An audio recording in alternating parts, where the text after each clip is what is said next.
सपने हैं लहरे, मंजिलें हैं दूर, युवा तुम कुड़िया, हाथ तेरा मिले जरूर। यूपीएससी जेपीएससी बीपीएससी का कठिन है सफर,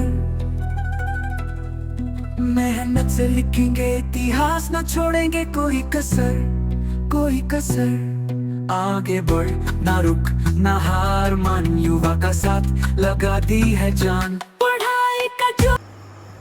नमस्कार, जोहार। धूमकुड़िया में आप सभी का स्वागत है। जेपीएससी रेगुलर मेंस जो आपका 25, 26, 27 को होने जा रहा है, उसके लिए एडमिट कार्ड की सूचना आ गई है। और हम लोग थोड़ा सा एग्जामिनेशन प्रोसेस के बारे में भी थोड़ा आज बात करेंगे, और आखिर क्या जो बुकलेट मिलेगा, क्या उसमें जगह रहेगा या फिर पहले की तरह से ही आप जितना चाहे पेज लिख सकते हैं, या लिमिटेशंस रहेंगे। थोड़ा सा इस पे भी डिस्कस करेंगे, और किन गलतियों को नहीं करना चाहिए एग्जामिनेशन हॉल में, उस पे भी थोड़ा सा देखेंगे। तो ये आपका 25, 26, 27 को होगा पहला पेपर, और दूसरा पेपर आपका लैंग्वेज का है। तो ये आपका जो है 25 को है। फिर आपका हिस्ट्री ज्योग्राफी तीसरा पेपर है। चतुर्थ आपका जो है पॉलिटी और पबेड है, ये आपका 26 को है। पांचवा इकोनॉमिक्स है और छठा साइंस है, ये 27 को है आपका। ठीक है। अब ये जो इसमें दिया हुआ है प्रवेश पत्र को लेकर, तो प्रवेश पत्र आप डाउनलोड कर सकते हैं 21 से 24 जुलाई तक। अगर किसी तरह का भी त्रुटि है उसमें, या फिर आपका एडमिट कार्ड डाउनलोड नहीं हो रहा है, तो 24/7/2026 तक जेपीएससी के काउंटर पर जाकर वहाँ पर आवेदन देकर आप सुधार कर सकते हैं या अपना एडमिट कार्ड ले सकते हैं। एक हेल्पलाइन नंबर भी दिया गया है, तो इससे भी जो है आप पूछताछ कर सकते हैं 8929883832। उसके बाद क्या है कि बायोमेट्रिक और आइरिस होगा, तो आपको पहले पहुंचना है, ताकि खासकर आइरिस में काफ़ी दिक्कत होता है, तो इसलिए पहले पहुंचकर सारा कुछ कर लेना ज़्यादा बेहतर है, अच्छा है। उसके बाद देखिए जो सबसे इम्पोर्टेंट चीज़ें हैं, जैसे जो उत्तर पुस्तिका होगा उसका जो सबसे पहला पेज होगा, उसमें OMR, उसमें सब कुछ अच्छे से और ढंग से भरना है। उसमें किसी तरह का गलती नहीं होना चाहिए, और गलत अगर होगा तो फिर आपका कॉपी चेक नहीं हो पाएगा। नहीं भरने अथवा गलत प्रविष्टि करने की स्थिति में अभ्यर्थी इसके लिए स्वयं जिम्मेदार होंगे, साफ सा बात लिखा हुआ है। वैसे पूर्व में रहा है कि अगर आप किसी तरह की गलती होती है तो मेंस के कॉपी रिजेक्ट नहीं होते हैं, लेकिन जेपीएससी के बारे में कहना बड़ा मुश्किल है, इसलिए गलतियां बिल्कुल नहीं करनी है। इसके अलावा प्रत्येक उपस्थिति में आपको 4 रंगीन फोटोग्राफ लेना है, ब्लैक एंड वाइट भी नहीं, पासपोर्ट साइज का रंगीन फोटोग्राफ 4 लेना है। और एक आपका जो है कुछ भी पहचान पत्र, आइडेंटिटी कार्ड होना चाहिए जिसको लेकर आप जाएं। उसका फोटोकॉपी की ज़रूरत नहीं है, उसको साथ में लेकर आपको जाना है पहचान के लिए, ये आपका होना चाहिए। इसके अलावा परीक्षा आरंभ होने से 30 मिनट पहले परीक्षा भवन में पहुंच जाएं, ये एक आपका उनकी अपेक्षा है, आप पूरी करें या ना करें। और 15 मिनट बाद जो है आप नहीं जा सकते हैं, एग्ज़ाम शुरू होने के 15 मिनट बाद आप नहीं जा सकते हैं। अब कुछ खास चीज़ें, पहला नंबर तो जो फ्रंट पेज होगा इसको बहुत ध्यान से भरना है, इस बात का बिल्कुल ध्यान रखिए। और ख़ासकर एक बात का और ध्यान रखना है कि जब हम लोग थंब लेते हैं तो अक्सर उसमें स्याही रह जाती है, उसको बहुत साफ तरीके से पोंछिए ताकि आपके OMR में न लगे। खासकर बबलिंग वाले सेंटर पे तो बिल्कुल नहीं लगना चाहिए, इस बात का बिल्कुल ध्यान रखिए। इसके अलावा आपको पेपर के साइड में यहाँ पर भरने के लिए दिया जाएगा, और जिसको बाद में आपको एक साइड में रहता है जिसको फाड़ कर चिपकाना होता है, तो इसको चिपका दिया जाता है। ये अच्छे से चिपके, इस बात का भी ध्यान रखना है।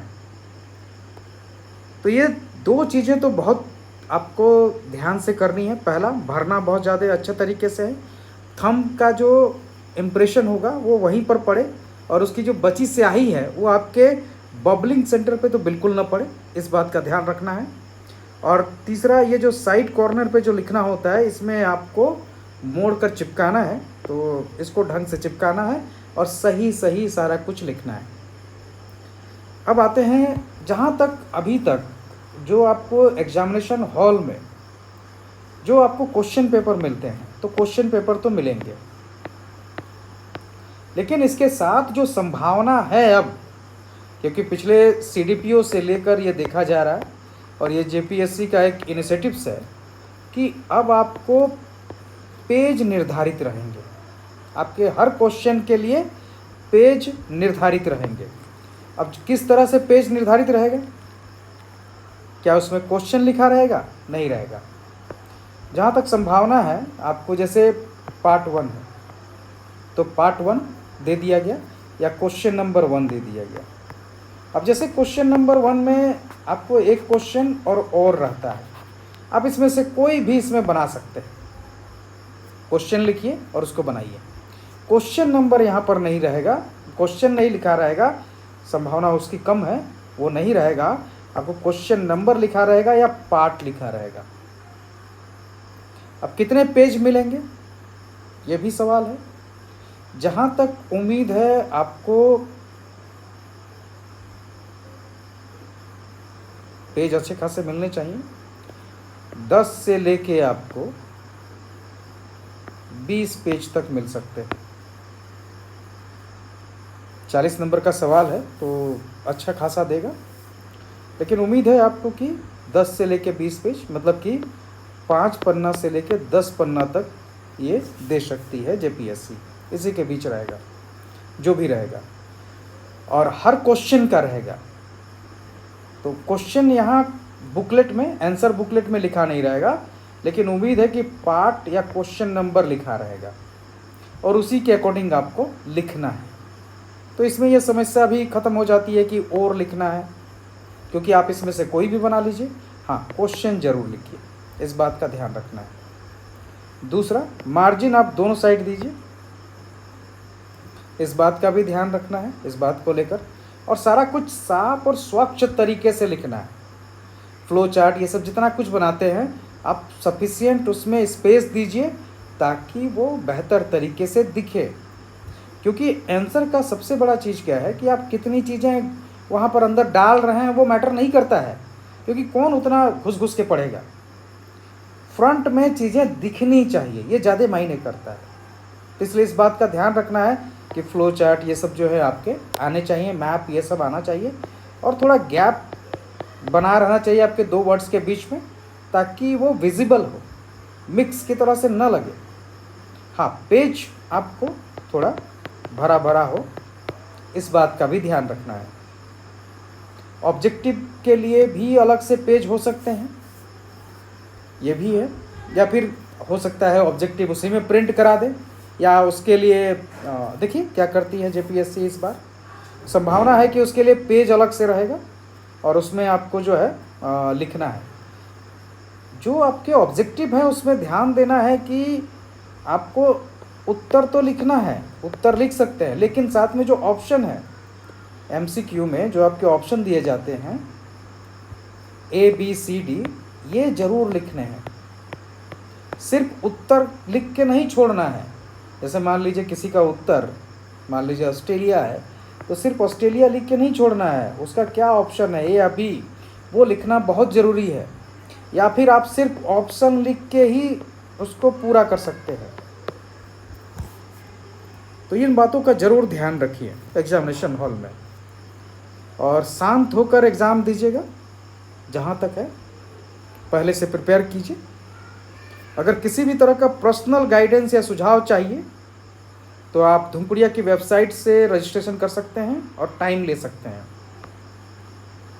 धुमपुड़िया की वेबसाइट पर आपको जो है सारा डिटेल दिया हुआ है। आप किसी भी तरह का अगर पर्सनल गाइडेंस चाहिए तो आप रजिस्ट्रेशन कर सकते हैं, और उसके बाद हम लोग टाइम दे देंगे। उस ड्यूरेशन में आपके सारे सवालों के जवाब आपको दिए जाएंगे। तो ये आपका एडमिट कार्ड आ चुका है, और इसको पूरा कीजिए और इन बातों का ध्यान जरूर रखिएगा। धन्यवाद। सपने हैं लहरें, मंजिलें दूर। युवा तुम कुड़िया, हाथ तेरा मिले